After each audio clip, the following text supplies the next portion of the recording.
Salut tout le monde, c'est Yvan et bienvenue dans cette nouvelle vidéo. Alors aujourd'hui, la thématique de cette vidéo, ça va être comment peindre un mur en couleur comme un pro. Alors, dans cette vidéo, donc je vais vous expliquer comment nous, les peintres professionnels, on fait pour peindre un mur en couleur. Et vous allez tout simplement à la fin de cette vidéo pouvoir appliquer tout ce que je vais vous expliquer donc dans cette vidéo. Alors tout d'abord, pour ceux qui me découvrent, bienvenue à vous et restez bien jusqu'au bout de cette vidéo puisque j'ai un cadeau pour vous. Alors, euh, la première des choses que vous allez devoir faire pour peindre un mur en couleur comme un pro, ça va être avant tout, ça peut sembler bête, mais apprendre avant de faire. Donc il va falloir d'abord que vous regardiez des tutos, que vous regardiez des vidéos, pour savoir un petit peu comment est-ce qu'un peintre professionnel s'y prend pour peindre un mur en couleur. Et ensuite, il va falloir appliquer ce que vous allez apprendre. Puisque si vous apprenez mais que vous n'appliquez pas, forcément vous allez apprendre pour rien, entre guillemets. Donc oui, vous allez le savoir, mais si vous ne l'appliquez pas, ça ne vous servira pas. Donc c'est bien beau de savoir, il faut également appliquer. Donc c'est un petit peu comme dans toute thématique. Je dirais que d'abord, voilà, il faut d'abord observer et ensuite appliquer exactement comment font ceux qui sont passés par là avant nous. C'est aussi simple que ça. Ensuite, on va rentrer donc dans le vif du sujet. Ça, c'était déjà, voilà, c'était un petit conseil que je voulais vous donner déjà pour apprendre à peindre un mur en couleur comme un pro. Maintenant, je vais vous donner le processus à faire pour peindre un mur en couleur comme un pro. Déjà, premièrement, il va falloir protéger le sol, puisque au moment de peindre, ça va faire tomber des pics par terre. Et si vous avez un sol tout neuf, par exemple, malheureusement, votre sol va être sali, il va être taché et après, il va falloir que vous perdiez du temps à nettoyer, donc c'est pas très pratique. Donc, quand on est un professionnel, on bâche le sol de manière à gagner du temps. Voilà, ça peut sembler bête, mais un professionnel, il n'a pas le temps. Le temps, c'est de l'argent, donc il n'a pas le temps de gratter à droite, à gauche, machin, tout ça. Il prend, il bâche tout. Une fois qu'il a terminé, il enlève la bâche, il part. C'est aussi simple que ça. Donc, il faut bâcher le sol, mais c'est pas tout. Il va falloir ensuite scotché autour du mur.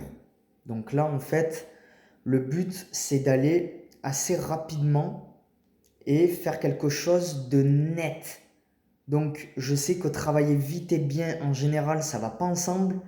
Mais voilà, on a des petites astuces, des petites ficelles qui permettent de faire les choses vite et bien et proprement en plus. Donc, la totale. Donc, pourquoi ne pas en profiter? Donc, bâcher le sol. Évidemment, il va falloir retirer tout ce qui est prise, tout ça, fait cache de prise au moins, de manière à pas mettre de la peinture sur vos prises.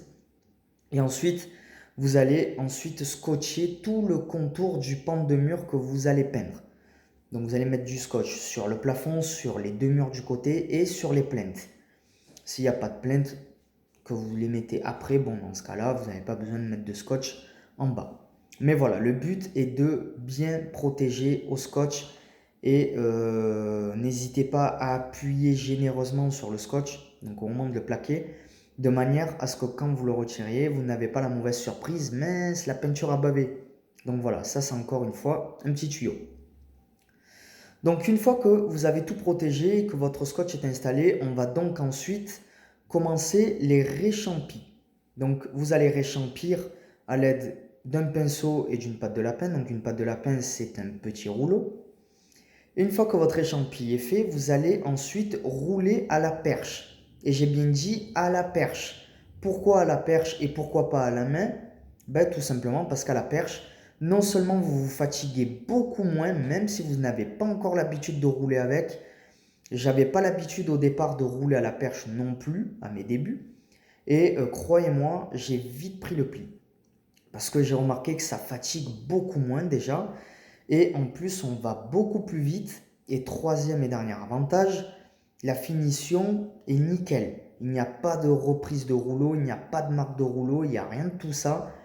Donc vraiment, on peint, enfin on roule un mur à la perche et au rouleau. Donc ça, voilà, c'est en tout cas comme ça que les peintres professionnels s'y prennent pour rouler un mur, enfin pour peindre un mur.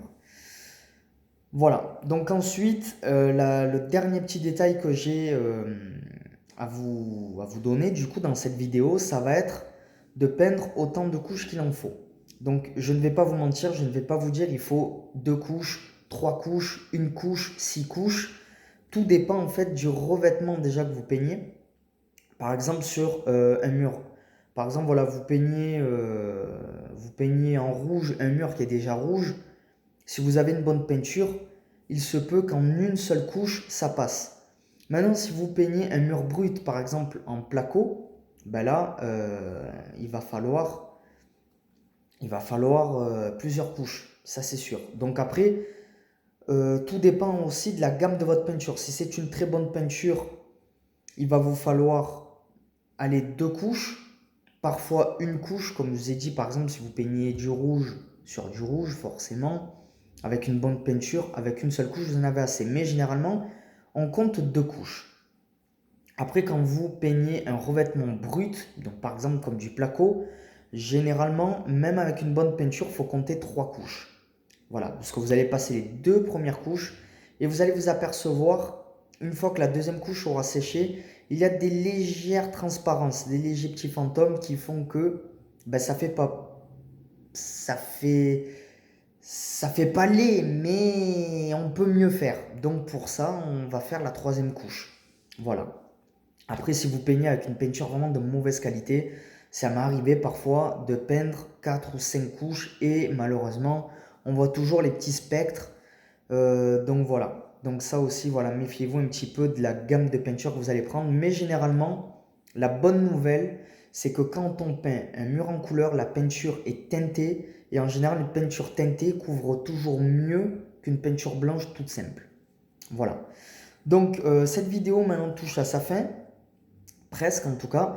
Si vous avez bien aimé cette vidéo, n'hésitez pas à mettre un petit pouce bleu et à vous abonner sur cette chaîne de manière à recevoir les dernières vidéos. Et pour ceux qui me découvrent, donc, chose promise, chose due, je vais vous parler maintenant du petit cadeau que j'ai à vous offrir. Donc comment ça marche pour récupérer ce petit cadeau? Ça se passe dans la description sous la vidéo et c'est une formation offerte. Donc dans cette formation offerte, en fait, je vais vous donner en fait le processus qui me permet de réaliser n'importe quel travaux de peinture, que vous soyez débutant, expérimenté, que vous ayez déjà peint ou pas, ben, ce processus s'applique pour vous aussi et il est applicable par tout le monde. Donc grâce à ce processus, je peux réaliser n'importe quel travaux de peinture, qu'il soit facile ou compliqué. La seule chose qui va différencier entre le facile et le compliqué, c'est que le compliqué prendra un peu plus de temps, mais vous le ferez toujours avec aisance en tout cas. Donc pour récupérer cette formation offerte, vous allez donc dans la description sous cette vidéo, vous cliquez sur le lien formation offerte, vous allez atterrir donc sur une page où je vais vous demander votre mail et ce mail-là, donc je vais pouvoir vous envoyer votre formation offerte une fois que je l'ai. Voilà, c'est aussi simple que ça. Et bon ben voilà, du coup, j'espère que vous avez apprécié cette vidéo. Et puis je vous dis à la prochaine vidéo. Ciao, ciao.